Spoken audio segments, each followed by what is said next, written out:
ಈ ನಾಡು ಕಂಡಂತ ಅಪ್ರತಿಮ ಹೋರಾಟಗಾರ, ರೈತ ನಾಯಕ, ದಣಿವರೆಯದ ಜನನಾಯಕ, ಮಾಜಿ ಮುಖ್ಯಮಂತ್ರಿಗಳು ಸನ್ಮಾನ್ಯ BS ಯಡಿಯೂರಪ್ಪನವರ 50 ವರ್ಷಗಳ ಸುದೀರ್ಘ ಒಂದು ರಾಜಕೀಯ ಜೀವನವನ್ನ ಇವತ್ತಿನ ದಿನ ನಾವೆಲ್ಲರೂ ಕೂಡ ಸಂಭ್ರಮಾಚರಣೆ ಮಾಡಬೇಕು ಅಂತ ಹೇಳಿ BS ಯಡಿಯೂರಪ್ಪನವರ ಒಂದು ಅಭಿಮಾನೋತ್ಸವ ಕಾರ್ಯಕ್ರಮ ಐತಿಹಾಸಿಕ ಚಿತ್ರದುರ್ಗ ಕೋಟೆ ನಗರದಲ್ಲಿ ಇವತ್ತು ಒಂದು ಬೃಹತ್ ಅಭಿಮಾನೋತ್ಸವ ಕಾರ್ಯಕ್ರಮ. ಬಂಧುಗಳೇ, ಇದೊಂದು ಸಾರ್ವಜನಿಕ ಸಭೆ ಅಲ್ಲ, ಇದು ನಾಡಿನ ಮೂಲೆ ಮೂಲೆಗಳಿಂದ ಬಂದಿರತಕ್ಕಂಥ ಸನ್ಮಾನ್ಯ BS ಯಡಿಯೂರಪ್ಪನವರ ಅಭಿಮಾನಿಗಳಿಂದ ತುಂಬಿ ತುಳುಕ್ತಾ ಇರತಕ್ಕಂಥ ಇವತ್ತು ಚಿತ್ರದುರ್ಗ ರಾಜ್ಯದ ಇತಿಹಾಸದ ಪುಟಗಳಲ್ಲಿ ಸುವರ್ಣಾಕ್ಷರದಲ್ಲಿ ಬರೆದಿರ್ತಕ್ಕಂಥ ಒಂದು ಅಪೂರ್ವ ಇರ್ತಕ್ಕಂಥ ಕಾರ್ಯಕ್ರಮ.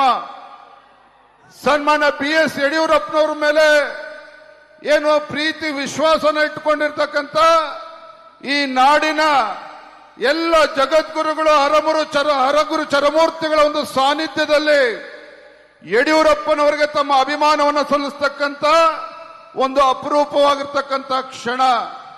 ನಮ್ಮೆಲ್ಲರೂ ಕೂಡ ಹೆಮ್ಮೆ ಅಂತ ಹೇಳಿದ್ರೆ, ನಾಡಿನ ಈ ದೇಶದ ಉಕ್ಕಿನ ಮನುಷ್ಯ ಎಂದೇ ಖ್ಯಾತಿಯಾಗಿರುವಂತಹ ಸರ್ದಾರ್ ವಲ್ಲಭಾಯ್ ಪಟೇಲ್ರ ನಂತರದಲ್ಲಿ ಈ ದೇಶದ ಎಲ್ಲ ರಾಜ್ಯಗಳನ್ನ ಕೇಸರಿಮಯಗೊಳಿಸಿ ಎಲ್ಲ ರಾಜ್ಯಗಳನ್ನ ಜೋಡಣೆ ಮಾಡ್ತಾ ಇರ್ತಕ್ಕಂಥ ಈ ದೇಶದ ಹೆಮ್ಮೆಯ ಗೃಹ ಸಚಿವರಾಗಿರ್ತಕ್ಕಂಥ ಅಮಿತ್ ಶಾಜಿ ಅವರು, ತಮಗೆ ಗೊತ್ತಿದೆ, ಪಶ್ಚಿಮ ಬಂಗಾಳದಲ್ಲಿ ಭಾರತೀಯ ಜನತಾ ಪಾರ್ಟಿಯ ಒಂದು ಐತಿಹಾಸಿಕ ಗೆಲುವು ಆಗಿರುವಂಥದ್ದು.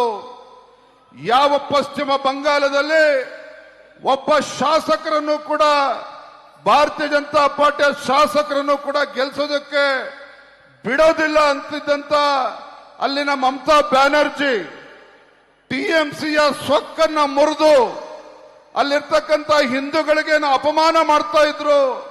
ಅಂತ ಹಿಂದೂ ವಿರೋಧಿ TMC ಸರ್ಕಾರವನ್ನ ಬುಡ ಸಮೇತ ಕಿತ್ತೊಗೆಯುವಂತ ಕೆಲಸ ಈ ದೇಶದ ಹೆಮ್ಮೆಯ ಪ್ರಧಾನಮಂತ್ರಿ ನರೇಂದ್ರ ಮೋದಿಜಿಯವರು, ಅಮಿತ್ ಶಾಜಿಯವರ ನೇತೃತ್ವದಲ್ಲಿ ಇವತ್ತು ಆಗಿರುವಂತದ್ದು. ಇವತ್ತು ಪಶ್ಚಿಮ ಬಂಗಾಳದಲ್ಲಿ ಭಾರತೀಯ ಜನತಾ ಪಾರ್ಟಿಯ ಸರ್ಕಾರ ಇವತ್ತು ಅಸ್ತಿತ್ವಕ್ಕೆ ಬಂದಾಗಿದೆ.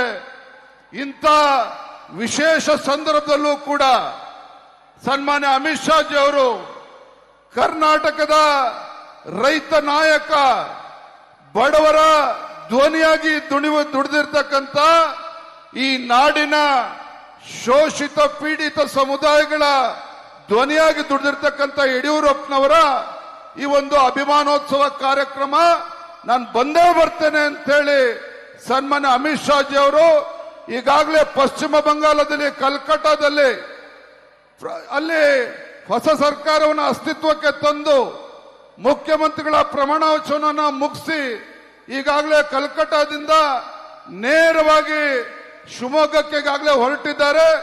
ಸರಿಯಾದ ಸಮಯಕ್ಕೆ 4 ಗಂಟೆಗೆ ಮುಂಚಿತವಾಗಿ ಮಾನ್ಯ ಗೃಹ ಸಚಿವರು ಅಮಿತ್ ಶಾಜಿ ಅವರು ವೇದಿಕೆ ಮೇಲೆ ಬರೋರಿದ್ದಾರೆ. ನಾನಿಲ್ಲಿರ್ತಕ್ಕಂಥ ಸನ್ಮಾನ್ಯ BS ಯಡಿಯೂರಪ್ಪನವರ ಲಕ್ಷಾಂತರ ಅಭಿಮಾನಿಗಳು ತಾವೆಲ್ಲರೂ ಕೂಡ ಇನ್ನು ಬಂದಿದ್ದೀರಿ. ತಮ್ಮೆಲ್ಲರೂ ಕೂಡ ಕೈ ಜೋಡಿಸಿ ವಿನಂತಿ ಮಾಡ್ತೇನೆ, ಯಾರ್ಯಾರು ತಮ್ಮ ಊಟ ಆಗಿಲ್ಲ ದಯವಿಟ್ಟು ಭೋಜನವನ್ನ ಸ್ವೀಕಾರ ಮಾಡಿ ತಾವೆಲ್ಲರೂ ಕೂಡ ಸಮಾಧಾನದಲ್ಲಿ ಕೂತ್ಕೊಳ್ಬೇಕು. 5-10 ನಿಮಿಷದಲ್ಲಿ ಸನ್ಮಾನ್ಯ BS ಯಡಿಯೂರಪ್ಪನವರು ಕೂಡ ವೇದಿಕೆಗೆ ಆಗಮಿಸ್ತಾ ಇದ್ದಾರೆ. ನಾಡಿನ ಎಲ್ಲ ಜಗದ್ಗುರುಗಳು ಹರಗುರು ಚರಮೂರ್ತಿಗಳು ಈಗಾಗಲೇ ರಸ್ತೆನಲ್ಲಿದ್ದಾರೆ. ಟ್ರಾಫಿಕ್ನ ಪರಿಣಾಮವಾಗಿ ಅವರು ಇಲ್ಲಿ ಬರೋದಕ್ಕೆ ತಡ ಆಗಿದೆ. ದಯವಿಟ್ಟು ತಾವೆಲ್ಲರೂ ಕೂಡ ಸಮಾಧಾನವಾಗಿ ತಾವೆಲ್ಲರೂ ಕೂಡ ಕುಳಿತುಕೋಬೇಕು ಅಂತ ಹೇಳಿ ನಾನು ವಿನಂತಿ ಮಾಡ್ತಾ ಇದ್ದೇನೆ.